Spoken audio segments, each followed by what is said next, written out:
Boa tarde, pessoal.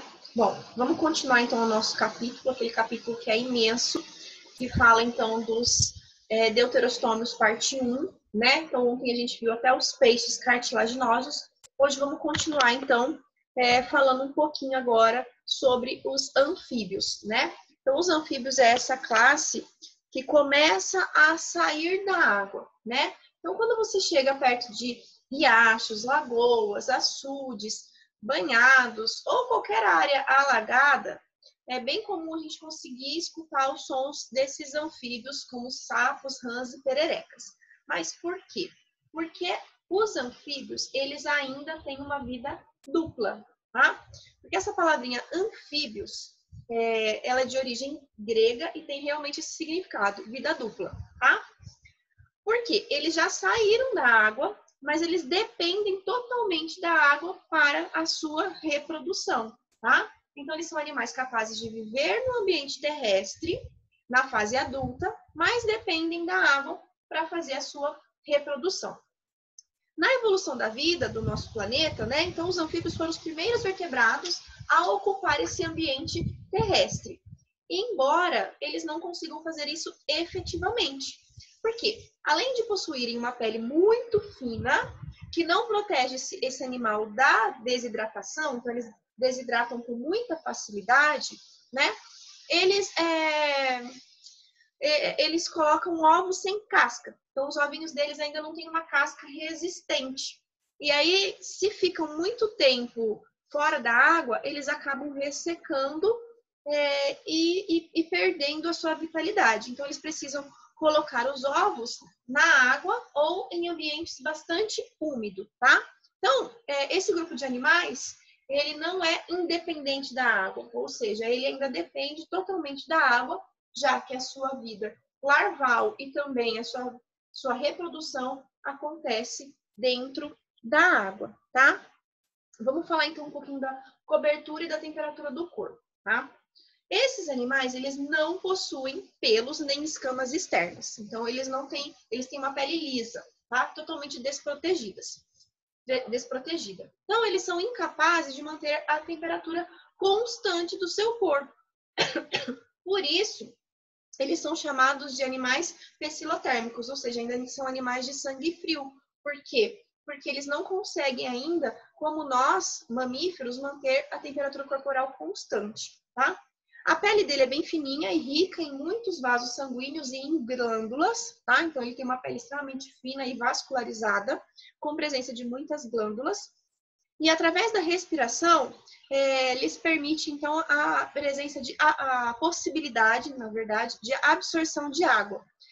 Então, essa pele também funciona como uma defesa orgânica deles, né? Quando eles estão com sede, então, os anfíbios, eles encostam a região ventral do seu corpo, numa pocinha de água, né? E eles conseguem ali absorver a água. Então, já é uma defesa orgânica deles. Como essa pele fina, ela tem grande capacidade de absorção.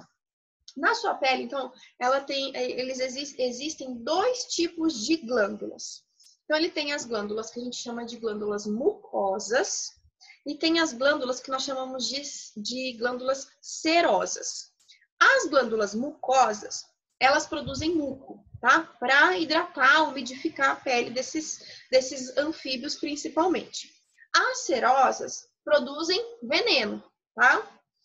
Todo anfíbio produz substâncias tóxicas, todos eles, tá? Só que existem espécies que elas são mais ou menos tóxicas, tá? E os acidentes com os seres humanos acontecerão só se essas substâncias entrarem em contato com as mucosas do ser humano ou com o sangue. Se você entrar em contato só com a sua pele, dificilmente ocorrerá a absorção, tá? E também não são todos os anfíbios que têm uma toxina que pode provocar danos graves no ser humano, tá bom? Bom, quanto à respiração desses animais.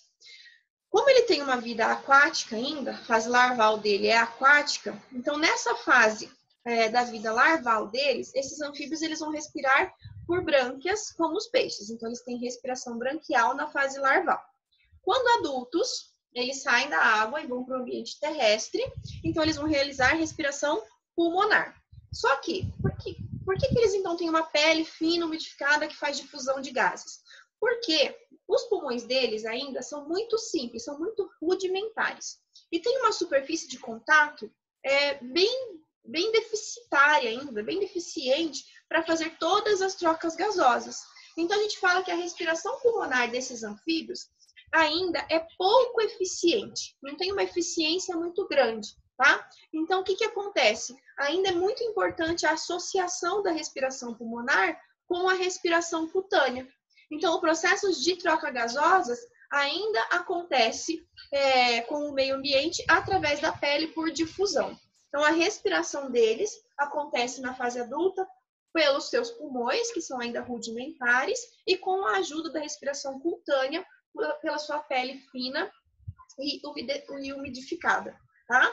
A pele dele deve estar sempre úmida, porque os gases eles não se difundem em superfícies secas. Então tem esse problema também. Se esse sapo ficar desidratado, se essa rã ficar desidratada, se essa salamandra não tiver uma pele umedecida, as trocas gasosas através da pele também não vão acontecer, tá?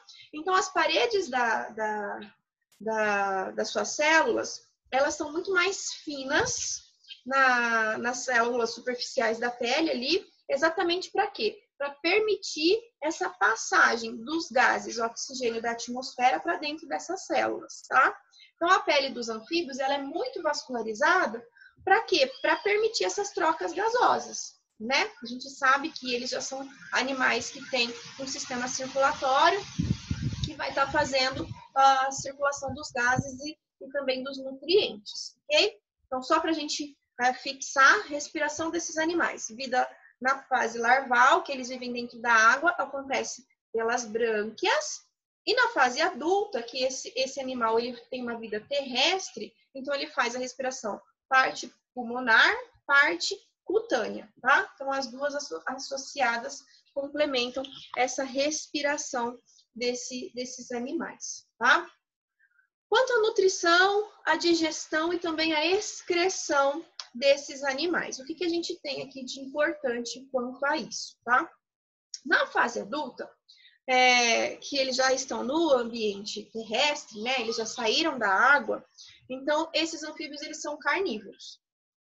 Do que eles se alimentam? Então, eles vão se alimentar de minhoca, vão se alimentar de insetos, de aracnídeos, ou também de pequenos vertebrados, tá? Então, é assim que eles vão se alimentar. A língua de algum desses anfíbios é bem adaptativa para os seus ambientes. Por exemplo, o sapo, ele consegue caçar um inseto em pleno voo, utilizando então a sua língua, que é presa ali na parte da frente da boca e não é presa na parte mais interna. Então, o que acontece? Quando ele estica a língua para fora da boca, ele alcança uma distância enorme. Além disso, essa língua ela tem uma adaptação.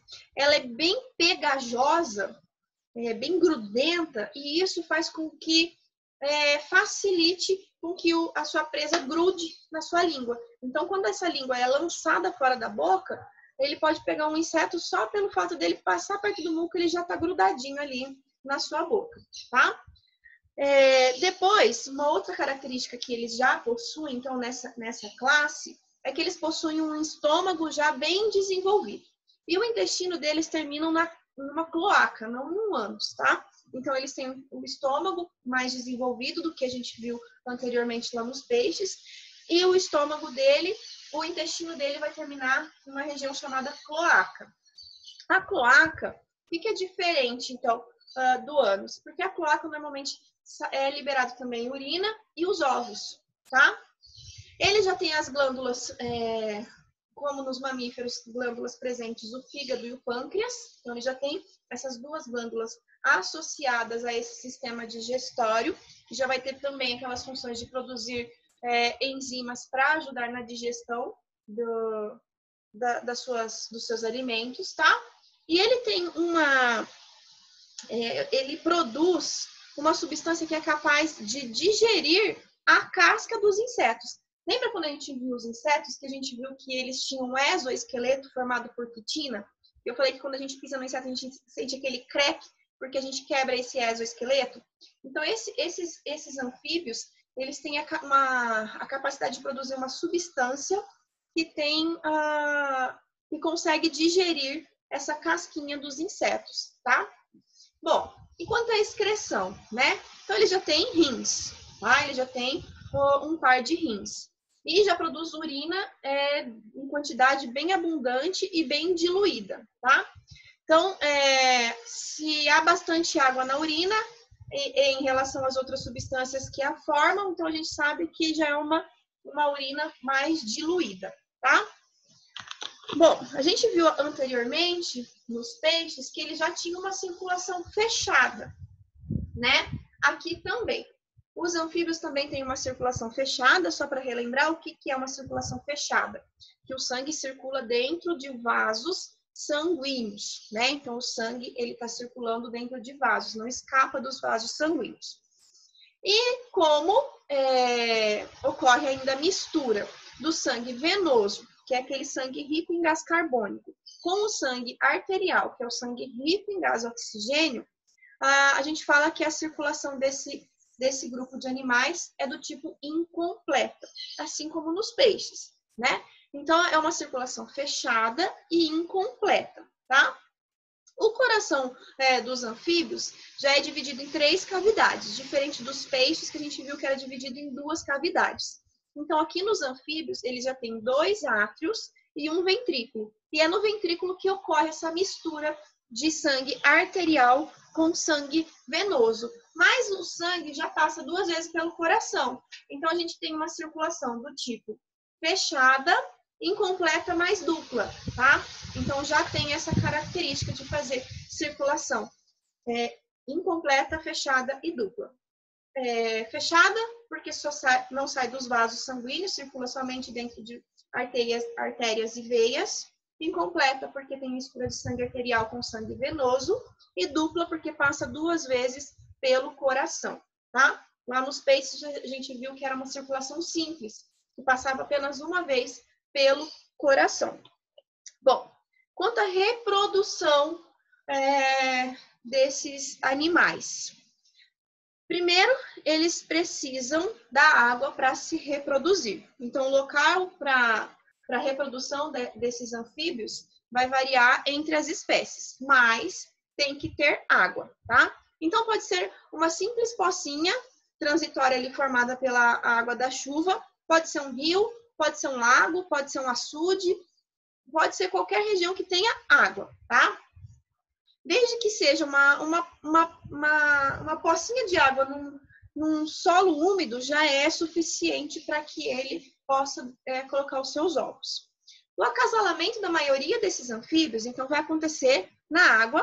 O sapo, ele faz aquele coachar dele lá, o macho faz todo aquele ritual pré-nupcial, tá? E aí a fêmea, no seu período fértil, ela vai ser atraída para esse parceiro sexual, por meio daquele seu canto, daquele coachar do sapo, que a gente consegue ver muito característico no sapo cururu, né? Então, esse canto também vai variar de espécie para espécie, claro, né? Mas a maioria das espécies possui 2 ou 3 tipos de cantos diferentes. Além do canto nupcial, que vai atrair as fêmeas, tá? Há os cantos de advertências, que os machos defendem todo o seu território ali, e também o canto de aproximação de outros machos. Então, eles têm esses tipos diferenciados aí de cantos de acordo com a necessidade do momento. A fêmea, ela tem quando ela tá com o corpinho ali dela cheia de óvulos, então ela vai ser agarrada pelo macho. O macho, ele sobe na parte de trás da fêmea e acontece o que a gente chama de abraço. Então, esse abraço que ele dá ali por trás da fêmea pode durar vários dias, tá? Dura até quando? Até que a fêmea lance todos os seus gametas na água, tá? Então, quando a fêmea lança os seus ovos na água, seus óvulos na água, é quando o macho vai sair das suas costas ali e vai terminar esse abraço, tá? Então, quando a fêmea lança os ovos, aí sim o macho também vai lançar os seus espermatozoides para que ocorra a fecundação na água, tá? O sapo, a rã e a perereca realizam fecundação externa. Só que a salamandra e a cobra cega, elas realizam fecundação interna. Então, a gente tem diferenças aí de espécie para espécie. Então, a gente fala que a fecundação nos anfíbios, ela pode ser interna, assim como ela pode ser externa, tá? Nos numerosos ovos que são protegidos por uma camadinha gelatinosa, eles ainda não têm uma casca resistente, tá? Esses ovinhos aí, então, eles vão se prender nas plantinhas aquáticas, tá? E aí vai começar a ocorrer as divisões mitóticas para dar origem aos embriões. Depois de fecundado e tudo desenvolvido aí, esses ovinhos eles vão eclodir, né? E vai liberar as larvinhas. Como é que é o nome das larvinhas mesmo? Aquelas larvinhas bonitinhas que a gente chama de girino, tá? Então, o girino, eles vão viver, vão crescer na água, até que eles realizem o que a gente chama de metamorfose para entrar na vida adulta, né? E o que é a metamorfose, então? A metamorfose, ela vai ser uma série de transformações, né? Que é um processo não muito rápido, então ele é um processo lento, que transforma o anfíbio jovem, ali a larva, o girino, em um anfíbio adulto, no caso o sapo, rã, a perereca, a salamandra, enfim, independente do tipo de anfíbio que a gente estiver falando. E durante esse processo, quais são as transformações mais que são mais salientes, assim, vamos lá, então. Primeiro, na água ele tem respiração branquial. Então, as brânquias se desenvolvem em pulmões, tá? E também, ele tem cauda. E aí, essa cauda, ela vai desaparecer e vai surgir as patas do animal, tá? No caso da salamandra, surgem as patas, mas não desaparece a cauda. Nessa fase, que ainda a gente está em fase de desenvolvimento do girino, que ele ainda está dentro da água, eles se alimentam da própria gelatina daquele ovinho, tá? Então, aquela gelatina que vai envolver as algas serve de alimento para esses girinos, tá? Quando eles se reproduzem, como eles se reproduzem através desses ovinhos molinhos e sem cascas, que são postos na água em locais encharcados, essa larvinha se desenvolve totalmente dentro da água. Só que tem algumas espécies desses anfíbios que fogem a essa regra, não são ovíparas, são vivíparas, tá? Mas, de uma maneira geral, eles são ovíparos. Esses sapinhos aí, as rãs, pererecas, no geral, todos os anfíbios, eles não têm cuidado parietal, ou seja, eles não cuidam da prole. Eles depositam os seus gametas, ocorre fecundação e eles não voltam para cuidar desses animaizinhos, tá? Esses anfíbios, eles são divididos em 3 grupos. Vamos lá, então. Nós temos a classe dos anuros. Quem pertence aos anuros? Os sapos, as rãs e as pererecas. Nós temos a classe caudata. Quem pertence a essa classe são as salamandras. E também temos a classe ápoda, que são as cecílias, ou também conhecidas como cobra cega, tá? Os anuros são aqueles que na fase adulta não tem cauda, só tem as patas. As salamandras são aquelas que na fase adulta têm cauda e patas. E as cecílias, que são a cobra cega, são aqueles que perdem, que não têm patas, não tem patas, eles assemelham-se a uma cobra. E pode chegar a vários centímetros, né, de tamanho, tá? Bom, então isso é o que eu tinha para falar para vocês sobre os anfíbios. Espero que tenha ficado claro para vocês. Qualquer dúvida, é só vocês irem me chamando. E agora vocês vão fazer os exercícios de aplicação desse módulo que fala dos anfíbios, ok?